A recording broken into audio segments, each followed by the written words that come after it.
Alrighty, welcome back, everyone. We just talked about all of the upsets from this past weekend, and it might have just been, who am I thinking of? Navy that probably had the biggest win on knocking off Memphis, but then you had JMU just do mean things to UNC pretty much all Saturday, so an incredible weekend for those upsets and very, very close calls other places. But let's get into the rest of the top 25. There are a number of teams that had some shaky performances, some that lost, some that played really well and proved to me that they're title contenders this year, but let's get into this, and we'll start with the top team in the land, and we'll start with the quarterback that everyone was talking about going into this weekend. Texas gets a big-time win over, or not even a big-time win, but a big win over ULM, 51-3. Archer Manning was up and down, no two ways about that. In his first start, he went 15 for 29, 258 yards passing, 2 touchdowns, but 2 interceptions. So very much an up and down day from the kid. I think it proved to a lot of people that Archer Manning does a lot of really, really great things.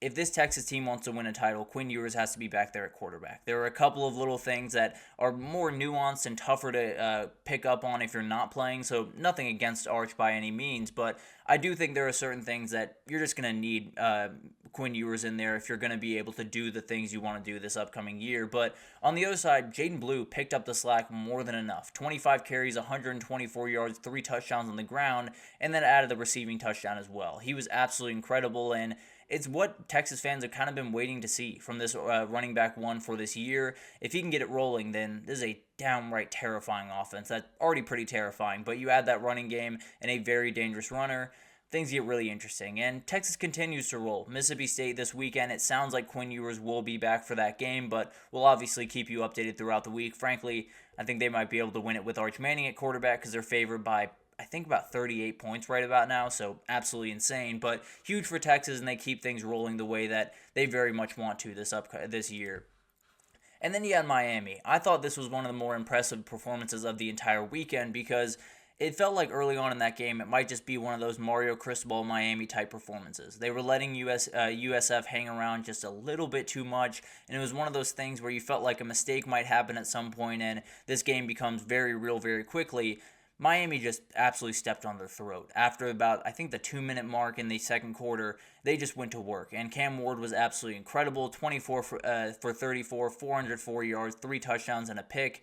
He did exactly what you wanted him to do and stayed right in that Heisman level conversation. No two ways about that. He's really incredible and one of those guys that just continues to play elite football every single weekend. And you keep waiting for the other shoe to drop because he's kind of been that up and down guy throughout his career.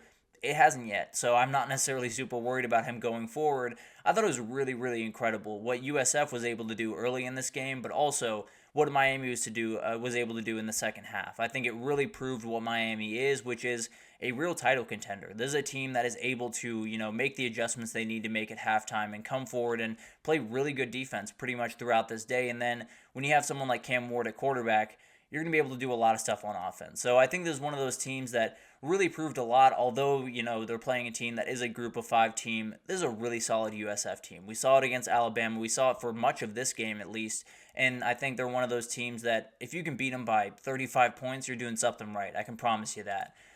And then you had this game. Kansas State loses 9-38 against BYU in Provo. And it's one of those things that going up to Provo at night is a dangerous thing. There's no two ways about that. And I think Kansas State just got jumped from the get-go. I think Kansas State really got taken to the woodshed in this game, and Avery Johnson made a number of mistakes. He went 15 for 28, 130 yards, 2 interceptions, had a fumble by DJ Giddens, and a lot of things went wrong. They also had a 93-yard punt return given up. It was all over the place for Kansas State, and there was really no let-up from BYU, which brings me to them. I think they're a player in the Big 12. The Big 12 has kind of been flipped on its head since the start of the season, with Kansas not playing well, West Virginia not playing great, all of these teams just being a little bit all over the place. BYU is 4-0. They're 1-0 in conference. They have a schedule that is relatively manageable. They're at Baylor next week, so we'll see what happens there, and then they have a bye week, but this is a team that's really dangerous, and Jake Retzlaff is making every single play in front of him. 15 for 21, 149 yards, 2 touchdowns in this game.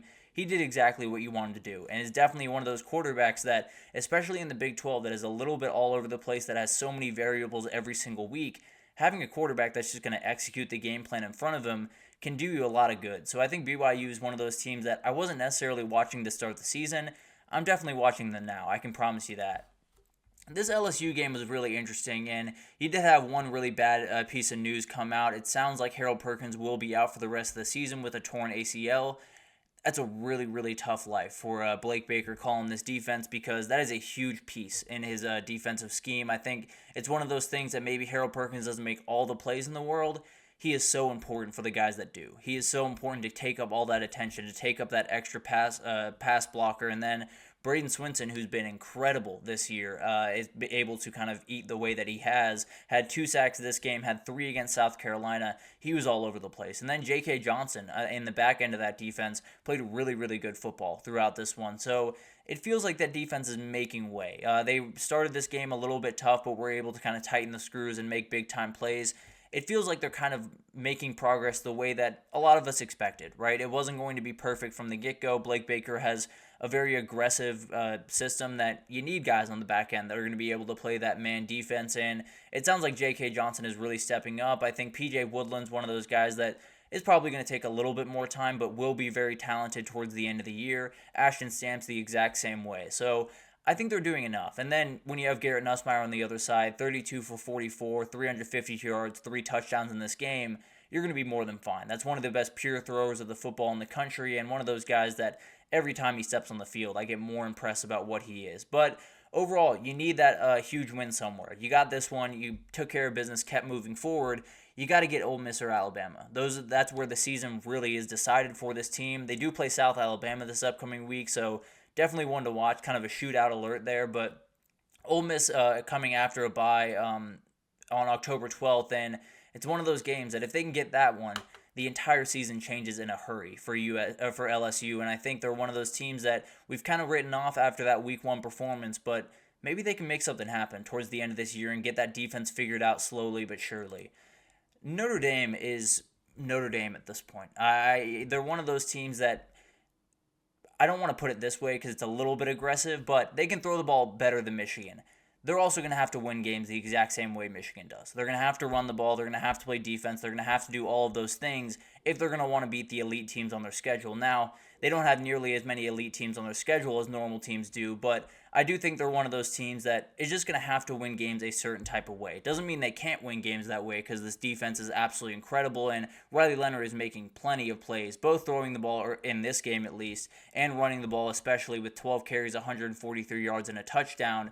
He did plenty in this game, no two ways about that, but it feels like that's the only thing that Notre Dame has going right now. If it's not Jeremiah Love, if it's not Riley Leonard running the ball, it's not going to be a lot on this team. So they have a ton of stuff to figure out. Respect to Miami of Ohio for scheduling 3 Power 4 teams to start their season, because they started 0-3, but I still think they're a dangerous team in the MAC. Still one of those teams that's definitely going to be really fun to watch, but Notre Dame, I really haven't changed my opinion too much. I think they're the exact same team that I thought they were in Week 1, and it's not necessarily a great one, at least in terms of playing those elite teams down the road like Louisville, like all of those teams. And let's talk about Louisville. They got a big-time win over Georgia Tech this past weekend, and this was kind of a funny game. It was one of those games that Georgia Tech hung around for quite some time, and then a blocked kick totally changed this game. Louisville returns it for a touchdown, and frankly, I think if you're Georgia Tech, you probably want to punt the ball there, but it's kind of splitting hairs. Definitely an interesting decision, and one of those that really hurt them at the end of the day. But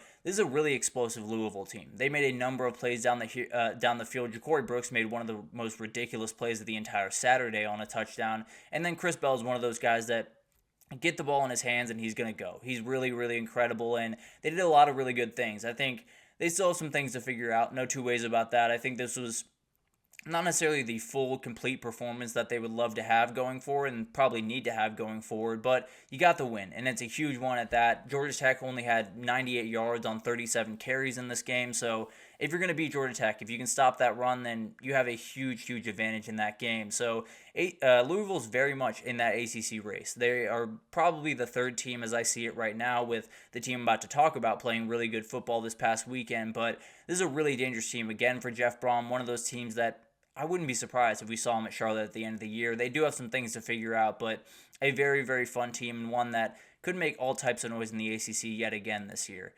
And then we have the team that made probably the biggest statement of the weekend, at least in the ACC, and that was Clemson just dominating NC State. Frankly, this one, even though it's won by 24 points by Clemson, it looks better than it was. NC State scored 21 points in the fourth quarter to Clemson 0 because they took their foot way off the gas pedal. But Cade Klubnik was incredible in this game. Had a huge touchdown run that you're seeing right there to start the game, and then was just crisp. It looks like he's having so much fun playing football for the first time really since he's been at Clemson, and he's doing an incredible job executing this offense. I think NC State has a number of issues on the back end of that defense and has a number of issues on that defense in general, but frankly, I thought this was more about Clemson than it was about NC State. I thought they were so incredible executing this offense, and this is a dangerous team. One of those things that you might just have to throw out that UGA performance and take this team for what they are going forward, because it's a really interesting one and one that could make all types of noise this year. But I made a prediction early on, or I believe late last